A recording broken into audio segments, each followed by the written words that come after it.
Le développement personnel est en vogue ces dernières décennies. Coaching par-ci, coaching par-là. Quelles sont les raisons qui expliquent cette montée en puissance, cette montée fulgurante du développement personnel? Est-ce que le développement personnel est en rapport avec les principes bibliques? On en parle aujourd'hui.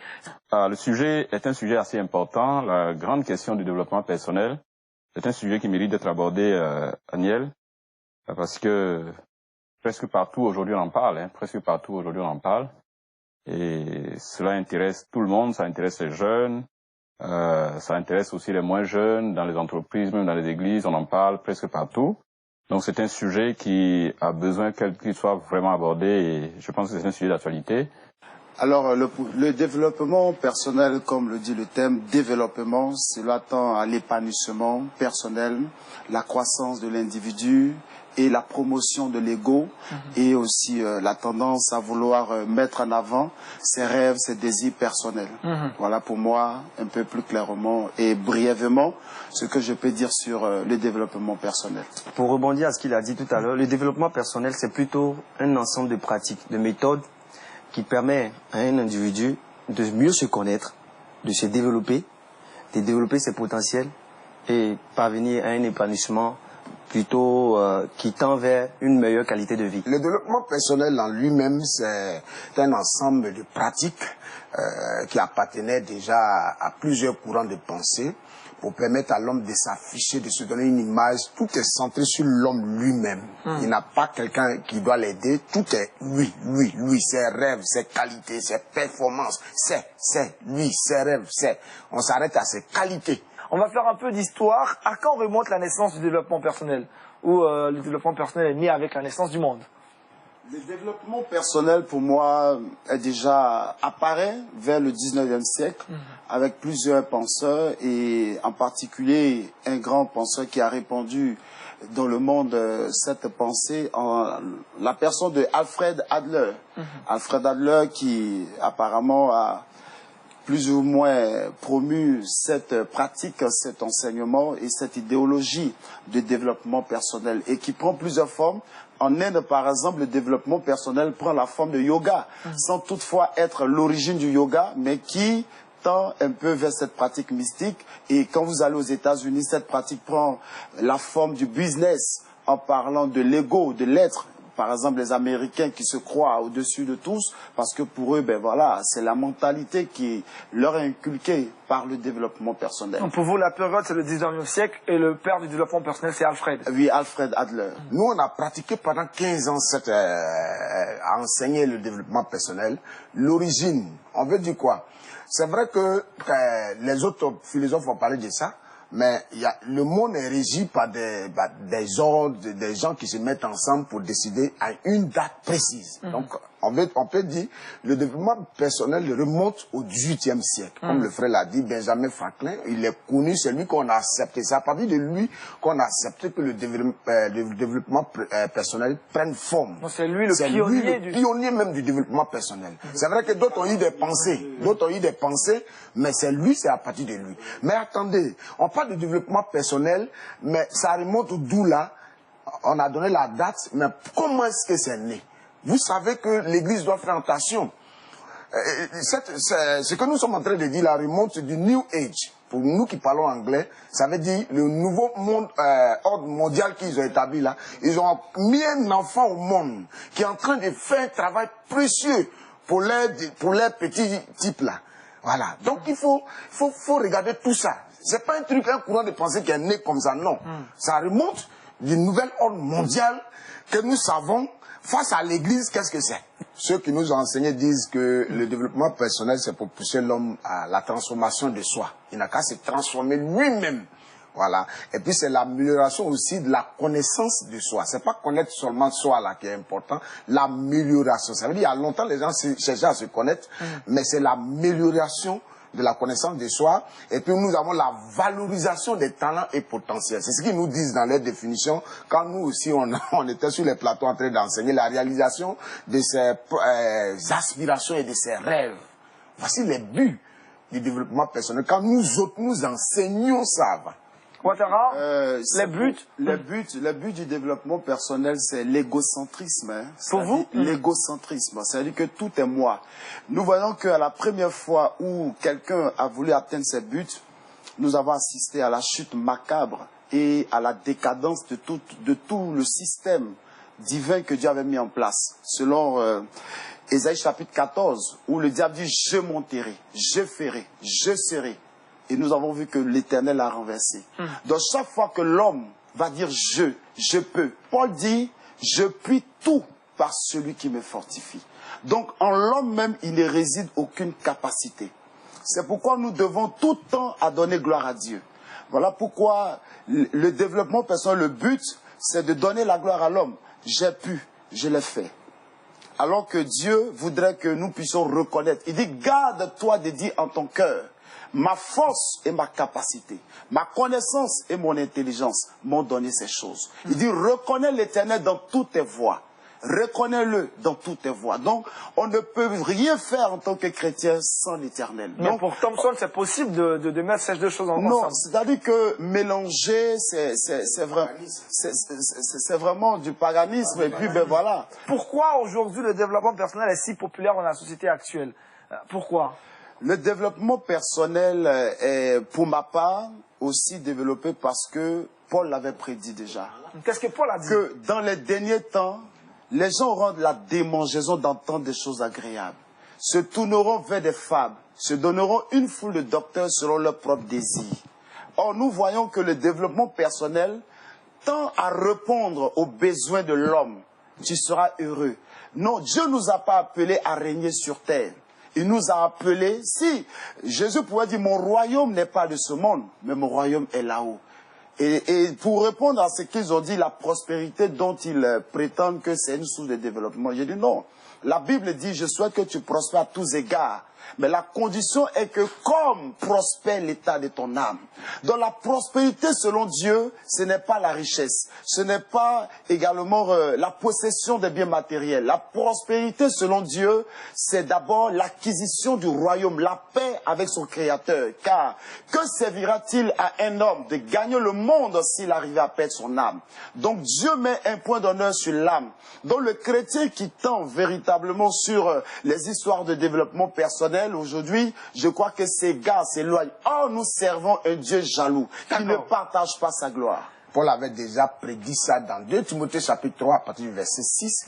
Il avait déjà dit, il y a des gens qui ont des esprits faibles et que les gens vont comme ça, ils sont, voilà, je lis le verset.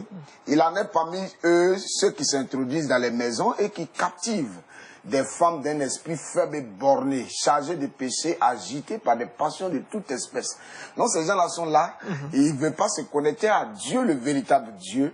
Donc ils cherchent d'autres palliatifs, ils cherchent des gens pour leur donner certaines motivations, pensant que c'est ça qui peut les connecter, à révéler leurs capacités, leurs performances. Ça, c'est des choses des derniers temps. Donc comme nous sommes dans les derniers temps, ça, c'est la propagande, on voit ça partout sur le net, dans les livres. C'est les derniers temps, c'est les signes des derniers temps. Moi, j'ai vu des milliardaires aujourd'hui qui ont fait 30 ans avant de réussir. Mais moi, quand j'enseignais le développement personnel, j'ai cité les Nigérians, j'ai cité toute l'Afrique de l'Ouest et partout dans le monde. Je disais aux gens, au lieu d'attendre 30 ans, il faut maintenant réussir. Donc, on est centré sur soi. S'il faut tuer, s'il faut marcher sur les gens, on s'en fout, on proscrit l'amour. Est-ce qu'il n'y a pas de valeur, il y a des valeurs que le développement personnel promeut? Non, moi, je regarde les valeurs certes, mais d'où ça vient? Quelle est l'origine? On parlait tout à l'heure de l'origine. Qu'est-ce qui est derrière? Quel est l'esprit qui est subtil, qui est caché, que les gens ne voient pas et puis ils veulent parler du développement personnel? Moi, c'est ça qui m'intrigue un peu.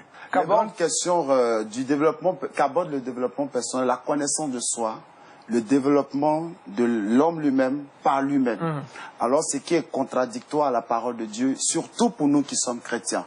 Parce que simplement, nous voyons depuis la tour de Babel, les hommes entreprennent une belle œuvre séduisante, éclatante, même qui a séduit Dieu. Lorsqu'ils construisaient la tour de Babel, c'était attirant, c'était attrayant. Mais la Bible dit que leur pensée, c'était d'atteindre leurs objectifs à eux. Et nous voyons qu'aujourd'hui, que le développement personnel, la question principale, c'est la connaissance de soi. Et comme l'a dit Thompson, c'est grave et c'est apostat sur son message. Et c'est Antichrist qui dit que la Bible tend à révéler l'homme. Non, le message de la Bible, le but de la parole de Dieu, c'est de révéler Jésus. Et c'est que toute la création puisse recevoir Jésus. Voilà, moi, voilà ma position en matière de développement personnel, la parole de Dieu. La parole de Dieu, c'est un miroir par lequel je me regarde pour mieux me connaître. Connaître mon créateur et me connaître. Pas besoin de passer par le développement personnel. Non, je n'ai pas besoin. Dieu a tout fourni ici. Ici, il y a plus de 31 000 versets. Ça me suffit largement avec les écrits canoniques pour me refaire, pour me repositionner. Ici, on dit, le paresseux ne mangera pas. Non, je dois me battre. Ça est dedans. On n'a pas besoin de venir me motiver ailleurs. Les écrits sont là. Mais le développement personnel vient d'une autre source. J'ai dit l'origine du développement personnel fait peur. Et l'Église ne doit pas s'en mêler. Amen. C'est tout. On est dans le cadre de l'Église. Les hommes spirituels, c'est dans ça on est. Soit on laisse pour devenir charnel, ou on est spirituel. Développement personnel. C'est-à-dire que être développé atteint un but par soi. Ce qui est contradictoire à la parole de Dieu. Il y a des qualités en toi. Le développement personnel, c'est un coaching, un truc de training pour t'emmener à dire que oui, il y a le meilleur en toi, il y a le positif en toi, il y a ça en toi, tu peux y arriver avec ça. Non, je ne peux rien sans Christ. Moi, je dis, je puis tout par Jésus-Christ. Je ne peux rien et tout est grâce. Dieu, on n'est pas béni par mérite ni par nos efforts. Nous sommes bénis par la grâce de Dieu. Mais il y a des exemples quand même de réussite par le développement personnel. La divinité est là et les hommes se sont débrouillés pour mettre des concepts en place pour se motiver.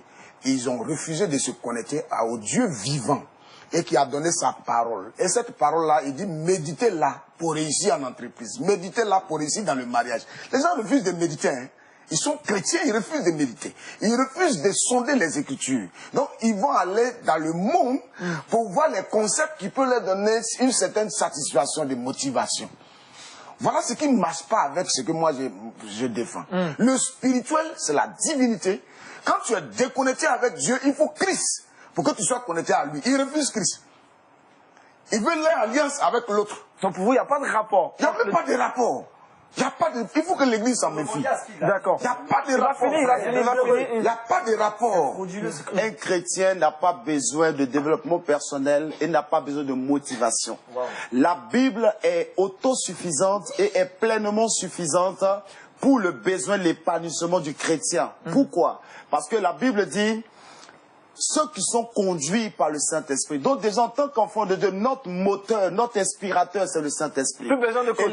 On n'a pas besoin de coach. La Bible dit Dieu qui met en nous le vouloir et le faire. C'est Dieu qui met en nous la capacité, la force. Il est notre source. Et lorsqu'il parle tantôt de la réussite, etc., non, tout le monde réussit à ça. La réussite est relative. Ça dépend des buts que Dieu t'a assignés. Donc il ne faut pas dire que oui, la réussite, c'est posséder des villas ici aux 2 plateaux, etc. Non. Voilà, donc la réussite est relative par rapport au plan que Dieu te donne. Donc il n'y a pas de rapport entre le développement entre développement, parce que le terme développement personnel est antichrist. Pourquoi? Parce que développement par soi. Grandis par soi, tout fait par soi. Tout est centré sur toi et sur ton intellect. Or, nous ne marchons pas par la sagesse humaine, mais par la sagesse de Dieu. Donc, je peux dire aujourd'hui que le développement personnel c'est une pratique malsaine et qui n'est pas concordante à la vie chrétienne. Donc, tout chrétien la Bible est capable de répondre à tous nos besoins. On n'a pas besoin de notre coach. Dieu nous a tout donné. Le coach par excellence, c'est le Saint-Esprit. C'est lui qui développe la vie de Dieu en nous. Quand il dit, il prendra de ce que je vous ai dit pour l'enseigner. C'est lui qui nous conduit, qui nous dirige. On ne peut rien faire sans Christ. Il dit, sans moi, vous ne pouvez rien faire. Quand il dit, je termine par ce passage, qui dit, tout sarment qui ne demeure pas en moi et en qui je ne demeure pas ne peut pas porter de fruits. De quel fruit parle-t-il? L'argent? De quel type parle-t-il? Planification? Non. Les fruits pour le royaume de Dieu. La finalité de la vie, c'est de gagner le ciel. La finalité de notre existence, c'est que Dieu te dise, bon arrivée, bon et fidèle serviteur. Et pour terminer, quand la Bible parle des talents, des potentiels, tout ça, tout ce qu'on a. Voilà, pour terminer, les potentiels, les talents qu'il avait donnés. On a vu qu'il est venu demander un compte. Donc mes talents, mes potentiels sont pour la gloire de Dieu, ne sont pas pour moi. Sinon autrement dit, nous allons donner la gloire, on va féliciter les Lionel Messi, les etc. Ils jouent pour qui? Ils jouent pour quelle gloire? Ils apportent quoi au royaume de Dieu? Ils jouent pour le monde, ils jouent pour le plaisir du monde, pour leur profit personnel. Ils ne rapportent pas d'âme au ciel. C'est pourquoi nous disons que nous devons encourager, motiver en tant que chrétiens les hommes à se tourner vers Jésus-Christ. C'est lui qui est le statut d'homme parfait, car il est le premier né dans tous les frères et de toute la création. Faisons très attention au niveau spirituel dont nous sommes en train de parler. Les principes dont nous parlons, la parole de Dieu a ses principes à part. Les hommes du monde ont mis en place des concepts pour se consoler. C'est qui n'est pas dans le plan de Dieu. D'accord. Prophète, allez-y. Voilà. La Bible dit, Deutéronome chapitre 8, verset 18, « Souviens-toi de l'Éternel ton Dieu, car c'est lui qui te donnera de la force pour les acquérir, afin de confirmer comme il le fait aujourd'hui son alliance, qu'il a jugé à tes pères. » Le développement personnel, quand tu acquiers tout ce que tu crois avoir eu, à qui revient cette gloire? À tes performances, à tes qualités, à ton coach ou à ta grande qualité, je sais pas, de développement personnel? Non. Nous disons que Dieu est notre force. C'est lui qui fait toutes choses. Un chrétien n'a pas besoin de motivateur. Un chrétien n'a pas besoin de coach. Parce que, il va finir. pourquoi? L'Esprit de Dieu qui est en nous, quand tu reçois l'Esprit de, c'est un esprit d'excellence. Lorsque les jeunes frères parlent tantôt parler de paresse, non, nous n'encourageons pas la paresse. La Bible répond à tout. La Bible dit, depuis Genèse 2, verset 15, l'Éternel plaça l'homme dans le jardin pour le cultiver et pour le garder. Donc, depuis la Genèse, Dieu a créé l'homme pour travailler. Ce pourquoi Dieu a créé l'homme, c'est trois choses. D'abord, pour qu'il connaisse Dieu. Deuxièmement, qu'il travaille. Quatrièmement, qu'il soit épanoui dans sa vie sociale. En ce qui concerne le mariage, procréer, se multiplier, etc. Point barre.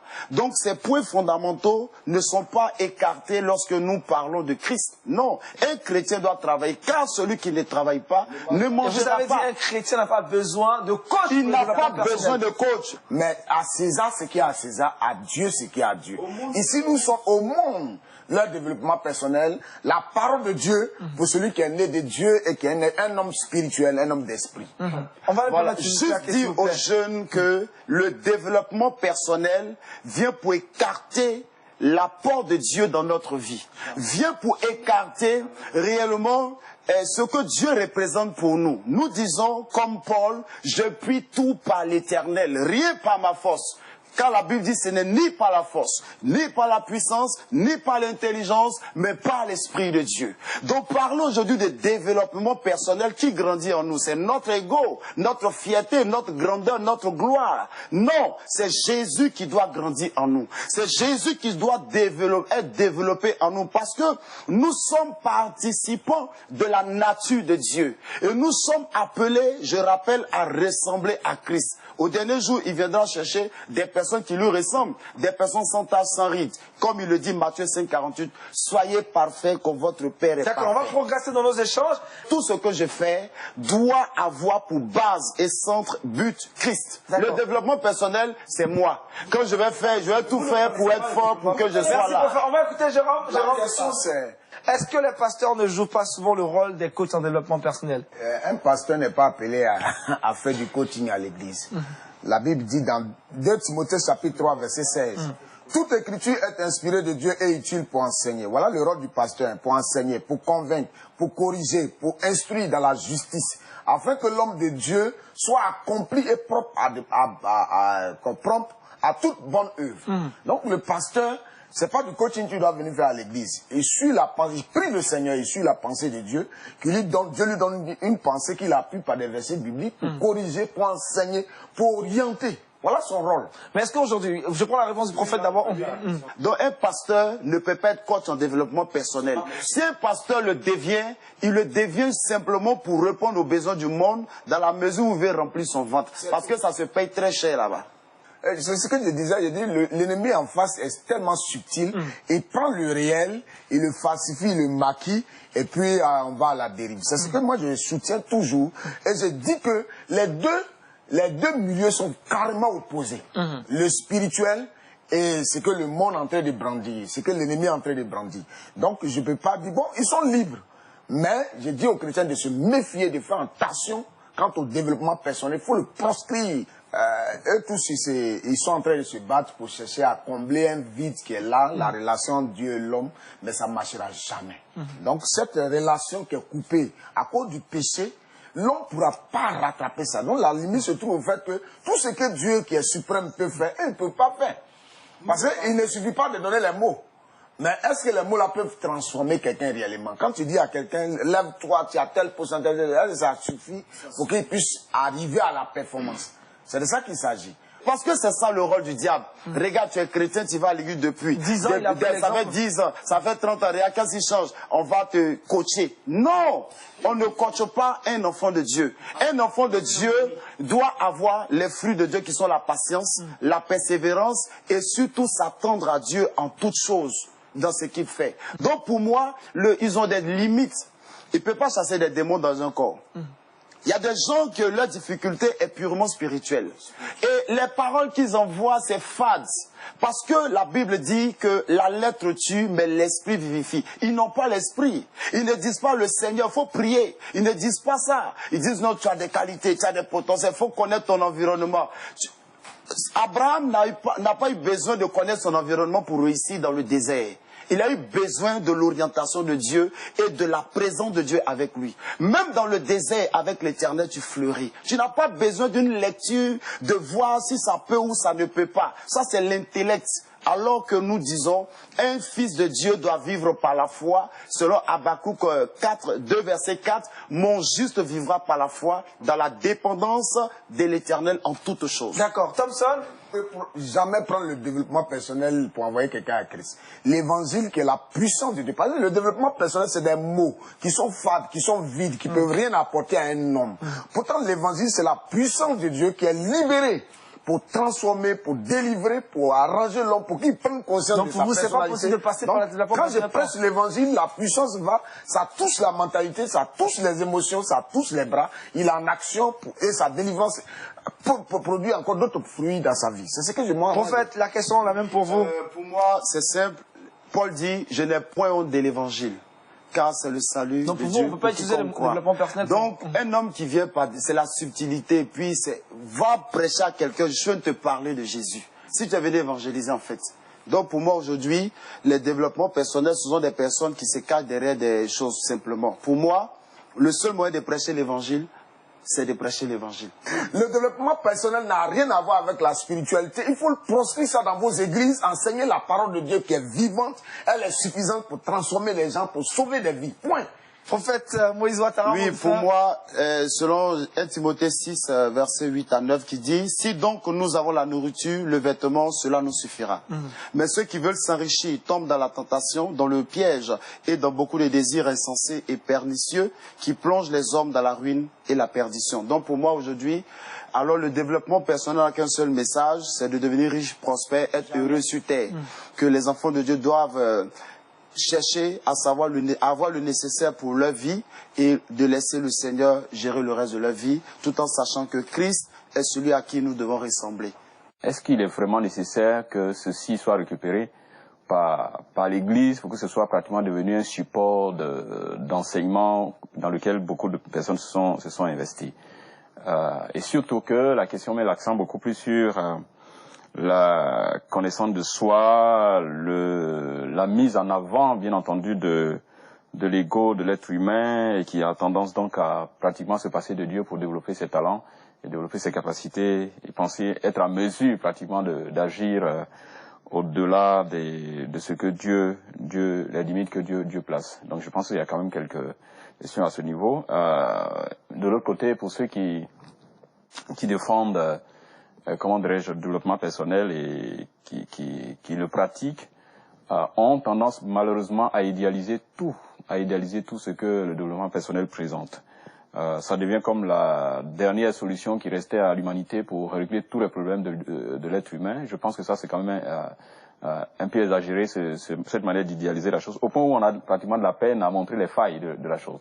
Je pense que quand on s'engage dans quelque chose, une des choses à faire, c'est de savoir qui en est l'initiateur, quel est son arrière-plan spirituel, ainsi de suite. Ça, c'est quelque chose de très important. Et puis, quelles étaient ses motivations, qu'est-ce qu'il veut atteindre comme objectif, quelles sont les méthodes qu'ils utilisent. Et je pense que c'est des questions assez importantes qui nous aident à apprécier quelque chose. Il est, pour rester tout à fait lucide, de chercher à voir quand même, de comprendre que cette question de développement personnel a des problèmes avec la foi chrétienne sur plusieurs points. Et je pense que cette question doit nous aider. Un chrétien ne peut pas, je veux dire, il n'y a pas de talent qu'on puisse développer en dehors des principes chrétiens. Dieu doit rester au cœur de notre vie, de notre décision et de nos choix de vie. Je pense que ça, qu'il faut être très ferme là-dessus. Deux dernières choses que je vais dire peut-être pratiquement sur cette question, c'est que je constate par exemple que le développement personnel a tendance malheureusement à ignorer la présence et l'impact du péché qui affecte notre perception même de nous-mêmes ou de nos capacités. En fait, le péché fait que ce que notre regard sur nos capacités et ce que nous avons sur nous-mêmes est biaisé. Et nous devons être conscients de cela. La Bible présente le péché comme étant un véritable scandale, quelque chose qui a un impact sur notre pensée, notre cerveau, notre intelligence. De sorte que nous ne pouvons pas, je veux dire, développer notre capacité à atteindre une perfection en dehors du cadre établi par Dieu. Ça, c'est pas possible. Il y a des limites qu'il ne faut pas franchir. Il faut se surpasser au-delà même de nos réalités. Non, il y a des limites. Chaque être humain a des limites. Parfois, on me dira, mais tu as échoué parce que tu n'as pas utilisé suffisamment tes capacités dans tel domaine. Non, c'est pas vrai. L'échec n'est pas forcément lié au fait que nous n'avons pas utilisé tout notre potentiel. Mais simplement parce que on ne pouvait pas y arriver. Ça, c'est clair. Ou alors, il y a des domaines que nous ne pouvons pas toujours maîtriser. Malgré nos connaissances, il y a des choses que nous ne pouvons pas maîtriser qui peuvent toujours nous échapper. Donc ça, sinon, on va arriver à un stade où on dit que lorsque nous aurons suffisamment développé nos potentiels, nous ne pourrons jamais échouer. Ça, c'est pas vrai. Et c'est pas vrai, c'est pas de ce monde. Et il ne faut pas aller jusqu'à ce niveau. Que nous aurons peut-être la capacité de nous en sortir presque sans Dieu. Et c'est quelque chose qui n'est pas seulement utilisé pour les chrétiens, c'est utilisé presque partout. Puisque l'initiateur son but c'est pas la foi chrétienne. Donc je veux dire, nous devons faire très attention. Notre norme en tant que chrétiens, c'est la Bible. La Bible donne suffisamment d'informations pour que nous puissions avancer, grandir spirituellement dans tous les aspects de notre vie. Il ne faudrait pas que les principes bibliques soient supplantés par autre chose, même si cela nous offre d'autres éléments pour effectivement renforcer nos capacités dans plusieurs domaines. Que tous ceux qui sont dans ce domaine fassent très attention, parce que le problème aujourd'hui, c'est que c'est très présent. C'est pratiquement le support du message donné dans beaucoup de nos églises, et je pense qu'il faut faire très attention à cela. Le développement personnel ne peut pas remplacer l'évangile, ou alors être le support de l'évangile, parce que l'origine, ceux qui l'utilisent, ceux qui l'ont formalisé, ne l'ont pas fait dans des intentions chrétiennes. Donc la base n'est pas forcément chrétienne. Et vous-même, vous avez dit, ainsi que sur le plateau, on parlait par exemple de la question du yoga à l'intérieur, un ensemble de choses qui sont là. Et donc nous ne pouvons pas consommer ça totalement comme ça. Nous devons faire très attention dans le choix des choses que nous faisons. L'une des choses que j'ai observé, c'est de vouloir... c'est-à-dire il y a une idée, il y a un principe qu'on se donne et puis on essaie de faire justifier ça par la Bible. Ça, c'est pas pour un chrétien la bonne démarche. La bonne démarche, c'est d'abord de partir de la Bible et de déduire des principes pour notre vie. Parce que c'est très facile de pouvoir établir un principe et de vouloir utiliser la Bible comme un vernis simplement pour le justifier. Non, ça c'est pas la démarche de nous chrétiens. Notre démarche, c'est qu'est-ce que la Bible dit? Qu'est-ce que la Bible nous enseigne? Nous étudions ce que la Bible enseigne et puis nous appliquons à tout le reste de notre vie. Parce que généralement, quand on utilise la Bible, quand on a un principe qu'on veut justifier par la Bible, c'est simplement faire accepter quelque chose par les chrétiens. Non, on ne peut pas faire accepter les choses par les chrétiens parce que dès l'instant qu'une chose a tendance à mettre de l'avant la capacité humaine qui pratiquement supplante ce que Dieu est en train de dire de nous, je pense qu'il faut faire très attention par rapport à ces questions. Et puis quand Dieu dit à Gédéon, par exemple, vaillant héros, Dieu n'est pas en train de dire à tous les hommes qui sont des vaillants héros. Là, il faut que nous fassions très attention à cela. Dieu n'est pas en train de dire que tout le monde a les capacités de Gédéon ou bien qu'on a les capacités de telle ou telle personne. Nous sommes différents les uns des autres, chacun avec ses limites. Donc nous devons faire très attention pour ne pas donner l'impression à quelqu'un qu'il est capable de tout faire Parce qu'en étant simplement positif dans sa tête, en ayant de bonnes pensées, et ainsi de suite, et c'est suffisant. Non. Même quand la Bible dit que nous devons avoir de bonnes pensées, la Bible n'est pas en train de dire il suffit d'avoir de bonnes pensées pour que de bonnes choses se réalisent forcément. C'est pas ça que la Bible est en train de dire. Hein, que dès que j'ai une bonne pensée, donc ça se réalise. Donc si c'est pas, les bonnes choses ne sont pas réalisées, c'est que j'ai pas eu de bonnes pensées. Non, ça c'est pas ce que la Bible dit. Hein, et nous devons vraiment faire attention. Nous pouvons avoir de bonnes idées. Là où je suis assis, il y a de très bonnes idées dans ma tête, c'est rempli dans ma tête, mais c'est pas toutes les bonnes idées que j'ai qui vont se réaliser.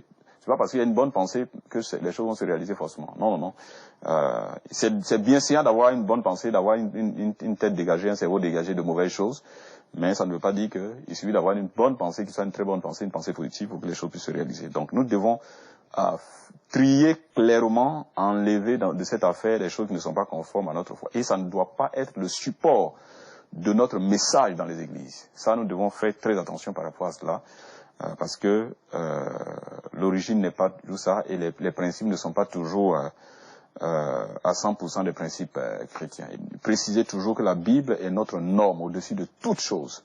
Ce que la Bible dit est hautement suffisant par rapport à toutes les autres choses que nous avons dans la vie. Que Dieu nous aide.